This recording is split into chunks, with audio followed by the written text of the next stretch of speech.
আসসালামু আলাইকুম, সবাইকে স্বাগতম জানাচ্ছি ইজি পাঠশালার পক্ষ থেকে। আমি আছি নুসরাত জাহান। আজকে আপনাদের একটা টপিক সম্পর্কে জানাবো। তিনটা শব্দ আমরা বিশ্লেষণ করতে যাচ্ছি, যেটা কিনা জুওলজি রিলেটেড। আবার অনেক ক্ষেত্রে আমরা বোটানিতেও ব্যবহার করে থাকি, অর্থাৎ বায়োলজির জন্য তিনটি গুরুত্বপূর্ণ শব্দ আজকে আমরা জানতে চাচ্ছি।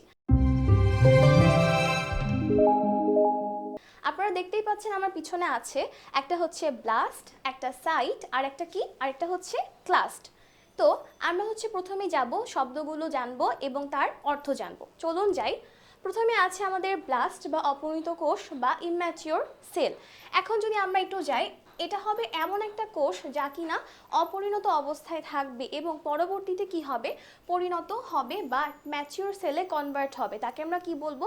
তাকে আমরা বলবো ব্লাস্ট সেল। ওকে, আমরা এখন যদি পরেরটাতে আসি, যেটা কিনা সাইট, পরিণত কোষ বা ম্যাচিওর সেল। অর্থাৎ এটা কেমন অবস্থায় থাকবে? এটা থাকবে পরিণত অবস্থায়, ঠিক যেমন পূর্ণবয়স্ক বা প্রাপ্তবয়স্ক হয়ে থাকে। আমরা এর পরে আসি। এখন যদি উদাহরণে আসতে যাই আমরা, তাহলে উদাহরণটা কেমন হবে? উদাহরণটা এমন হবে যে আরবিসির দুটি নাম থাকে। সেটা কোন কোন পর্যায়ে? একটা হচ্ছে পরিণত অবস্থায়, একটা হচ্ছে অপরিণত অবস্থায়। অপরিণত অবস্থায় বা ইম্যাচিওর অবস্থায় তার নামের সাথে কি বসবে? তার নামের সাথে বসবে ব্লাস্ট অংশটি, এবং পরিণত অবস্থায় কি বসবে? সাইট অংশটি। একটু আমরা দেখি, এখানে লেখাই আছে অপরিণত অবস্থায় নামটি আসবে এরিথ্রো প্লাস ব্লাস্ট, অর্থাৎ এরিথ্রোব্লাস্ট, এবং পরবর্তীতে যখন সেটা পরিণত বা ম্যাচিওর হবে তখন দাঁড়াবে এরিথ্রো প্লাস সাইট, অর্থাৎ এরিথ্রোসাইট। আশা করি এতটুকু পর্যন্ত আমরা বুঝলাম। এরপরে আসি, আমাদের পরের অংশ হচ্ছে ক্লাস্ট। ক্লাস্ট শব্দটির অর্থ কি? ক্লাস্ট হচ্ছে কিলার অর ডিস্ট্রয়ার সেল। ইংরেজিতে আমরা বুঝতে পারছি কি, এমন কিছু যেটা মৃত্যু ঘটাবে। কার মৃত্যু ঘটাবে? অন্য আরেকটা কোষের। একটু আমরা দেখে নিই, যে কোষ অন্য কোষকে ধ্বংস করে বা মৃত্যু ঘটায় তাকে আমরা কি বলবো? তাকে আমরা ক্লাস্ট সেল অর কিলার সেল বলবো। যেমন উদাহরণ হচ্ছে অস্টিওক্লাস্ট। অর্থাৎ কেমন এটা? এটা হচ্ছে অস্থিতে যে ম্যাক্রোফেজটা ধ্বংস ঘটাবে বা বিনাশ ঘটাবে একটা জীবাণুর, সেটাকে আমরা কি বলবো? সেটাকে আমরা বলবো অস্টিওক্লাস্ট।